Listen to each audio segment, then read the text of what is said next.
everyone. Thank you for listening to the Dr. Regina Hernandez Show. I am Dr. Regina Hernandez, and the purpose of this podcast is to provide a platform to support teachers and engage community members in authentic dialogue about public education. This episode is about the importance of community members organizing and participating in education programs. I have Mr. Hector Jimenez to lead the discussion on this topic. Mr. Hector Jimenez is an original starter of the Project Head Start program in Eagle Pass, Texas. He is retired from teaching, and in this episode, he reflects upon his journey as an educator.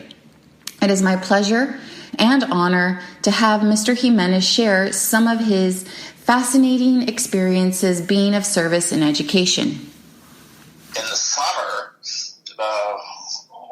what was it, mid-60s, I think. And, I had been at SEC, and we were on break in the summer, and I was visiting with a nun there at the Catholic school, and because the priest there was my friend, and we were visiting there, and so the conversation led into a position they had for fifth grade, for fifth grade, and so they asked, the sister superior asked me if I'd be interested in teaching that year. I said, well, I'm in school right now. I don't have a teaching certificate, and of course she said that, they would work that out, that the fact that they are, I don't know, because of the archdiocese, they have their own rules and regs and I guess compliance items, that would not be a problem for the Catholic school. So, I thought, well, what a neat opportunity to be employed in something that I would enjoy doing. So, yes, I committed myself to wanting to teach that, starting that year. Oh, I forgot what year it was, Chachi. But and then throughout the conversation, one thing led into the other, and I think I was asked what my major was going to be, and I remember saying, music, secondary music, band and so forth. And they said, the sister superior asked me if I could teach band. I said, well, of course I can do that. But she said, but we don't have a band. Do you think that you would be interested in organizing a band program for the school? And of course, I immediately committed myself. Yes, I sure would love to do that. So, to make a long story short, benefactor from Eagle Pass, a very successful business lady, very close to the church, and some of her friends were approached by the Mother Superior, and they launched a fundraiser for the purchasing of band instruments, and so before the school year started, we had an instrumentation for I think so for a 25-piece band, like 4 trombones and 6 clarinets and like 4 flutes and full instrumentation. To make a long story short, again, we had the instruments ready for the fall semester, and so that was the genesis of that band program. And we were the only Catholic school in the region, Texas and Louisiana, with a band.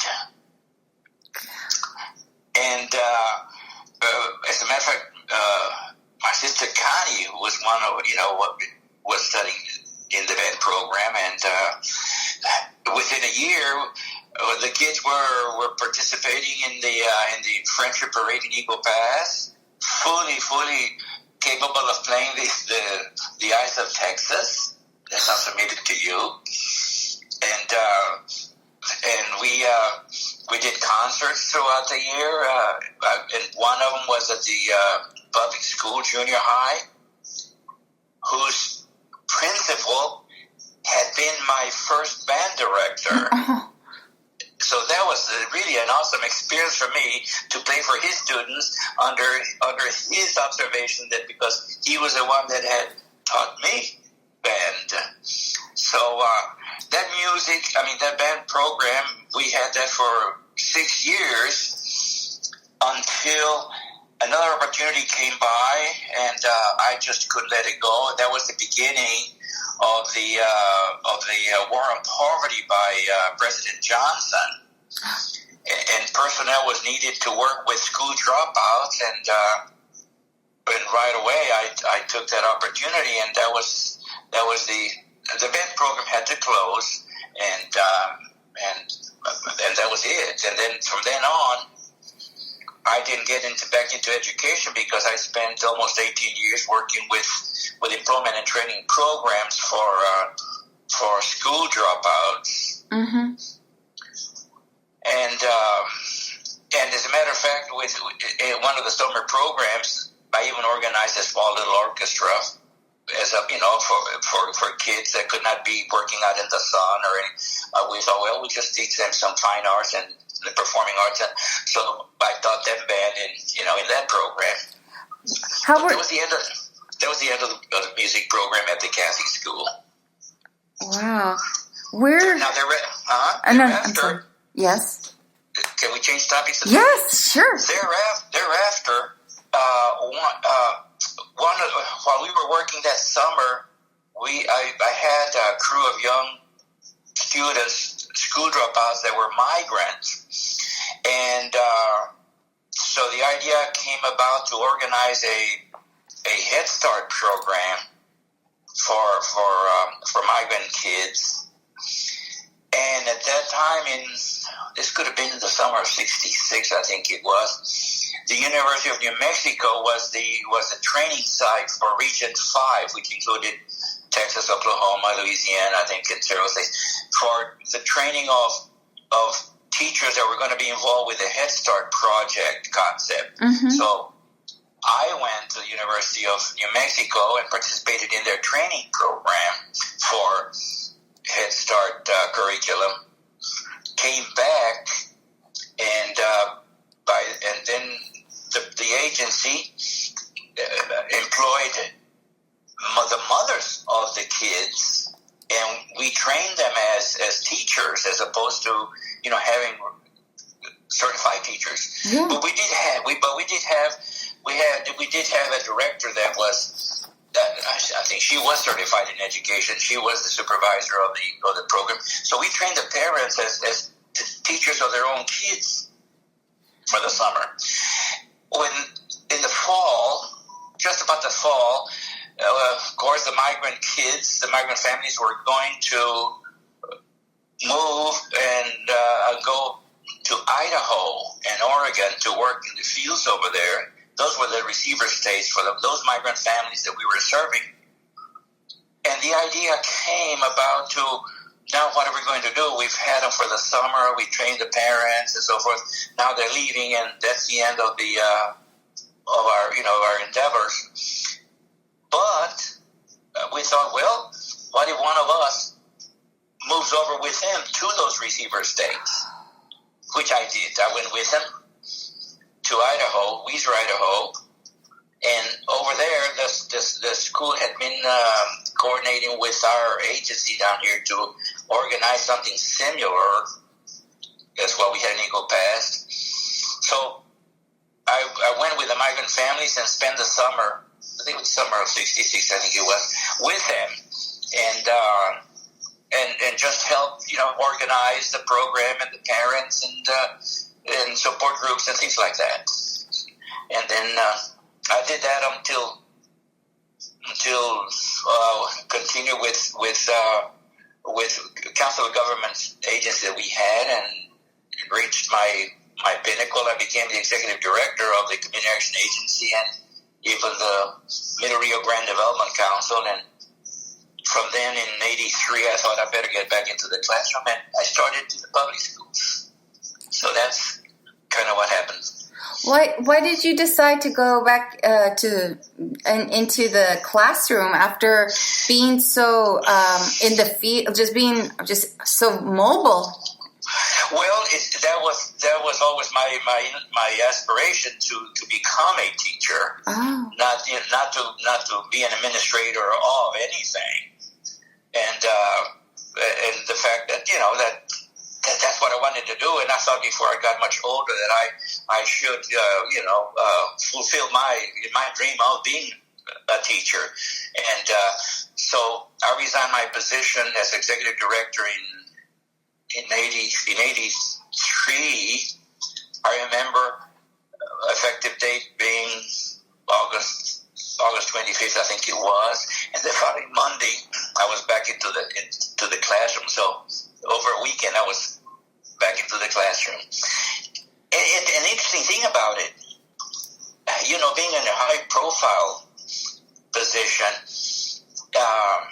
when I got into the classroom, I had to actually pay myself to teach because at that time, the Texas public schools teachers were not earning hardly anything, Chachi. So, but I wanted to do that. So, luckily, being thrifty and so forth, I was able to sustain myself as in that lower paying position that I wanted to be in, and until House Bill 72 came in and they upgraded teacher salary. But teaching became my second career, and until I retired 4 years ago. But and I just never did. I was offered several opportunities here to get into administration, but that was really not my goal. My goal was to interact with children and teach and so forth. So I'm glad I did that. What would you say is your favorite part of teaching? I think just the kids and receiving the learning experiences and enjoying, being with their teacher, and they're making the learning experiences enjoyable, and that was total gratification to see these kids enjoying being in the classroom and working with their parents, and and the interaction and their esteem of me and their parents' esteem of me and my family was just wonderful. It was just unforgettable. I miss it. Oh, wow. Thank you. Go ahead. No, I'm just really grateful to hear, God, about your experiences. And I can only imagine what it was like to be out in New Mexico and then to go with the migrants to Idaho. And that was a wonderful experience. Sure, it was a highlight of my decision. As a matter of fact, while I was in New Mexico, we had teachers from several states, and we had quite a few Native Americans there in the component that I was in, and we became real good friends. I became real good friends with several American natives there, and one of them would take me and two of our other classmates on weekends to visit pueblos and interact with families, because they had their Head Start programs too in their reservations.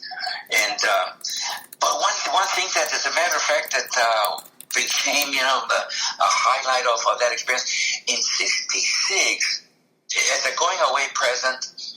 My Indian friends had a relative that he wanted to take my foot measurements to make me some boots, like Navajo boots, Wow. And which he did, and he autographed them for me. And before I left, he gave me his wedding picture when he was a young Marine. He and his wife. He could have been, like one of these code talkers. Oh. And this could have been late 40s after the war. Chachi and I, that was his original wedding picture. It was a 5x7, and his name was Boza, which means white water in Navajo. I brought that picture with me. And I've had it here, just like with any other family portrait. But going to New Mexico to visit, to take Gloria to visit with her nieces and nephews in Albuquerque, I thought, well, maybe I can find my friend again. Yes. In return, this wedding picture to him or for his kids. But I could never make contact with anybody. Apparently he had passed until just 2 summers ago. I decided to call the post office because I knew that he had moved to Laguna, the reservation. So I called the post office and I talked to the post office mistress, the lady there, and I asked her if they had any Trujillo patrons there in in Laguna Village. She said that they did. Oh my! So I told her that I was looking for this person, Santiago Trujillo, poets Whitewater, and I said, and his wife was Sandra, and they had a son named Pinky. He was a teenager when I met his parents. She said, "Did you say Pinky?" I said, "Yes, I did." She said, "Pinky was my grandfather." Yeah. Wow. And I said, "You're gotta be kidding, ma'am." She says, "No, he was my grandfather. He has passed already, but and my great-grandfather passed too, Santiago, but my grandmother lives." Oh my gosh. I wrote a story. I'm going to send it to you. Okay, yes, please. I'm going to send you a PDF. I told her what I had, and summer before last, I called. I said, "Can we meet at Laguna? And I have something for you." She didn't know what it was. And she said, "Yes." So Gloria and I went to Laguna Village, the reservation, and during her lunch break, we went out for lunch, and I got from my envelope the wedding picture. Oh my gosh. Great-grandfather. She said, "Mr. Jimenez, this is the only portrait that we have of my great-grandparents when they were young. Everything we have about them is when they were already elderly." That was the most exhilarating event in my life. Again, Gosh. I'll send you that story. That is. I wrote, yes, and please. I gave it to her. Please. Wow. And then later, we've been in touch. I call her ever so often. She said that last year, that summer, they had their own Memorial Day celebration for their fallen, servicemen, and they used my story and his picture as one of the presenters for that. And I thought, how awesome is that? So it is awesome. It is. So I'll send you the story that I wrote and gave it to her with a picture. Thank you. But it seems that most of my life I have been involved in maybe just accepting teaching moments, Chachi. Mm-hmm. Just even though that's the way it's going, it has been. Even to this day, the school calls me every so often to consult about their ESL program. The person that took my position. So I feel pretty much involved with the program indirectly, and with music, of course. Yeah. I was a band director here too. That happens through serendipity. We lost the band director. We couldn't find anybody, and the superintendent was a really good friend of mine. He's passed on. The superintendent, he said, "Have you read your contract?" Kind of joking. I said, "No." There's a little clause at the bottom that says, "and any other duties may be assigned." I said, "Oh, I would expect it to be there." He says, "Well, I'd like for you to be our band director. We need one." So I did that for 4 years until finally we were able to find somebody.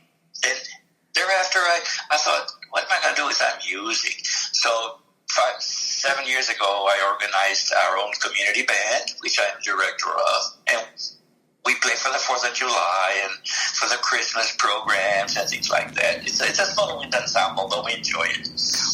This leads to the realization of the miraculous effect individuals and community programs have on our world. Thanks, Mr. Jimenez, for sharing and telling your story about community programs and life realizations. Thank you all for listening and taking the time to join us.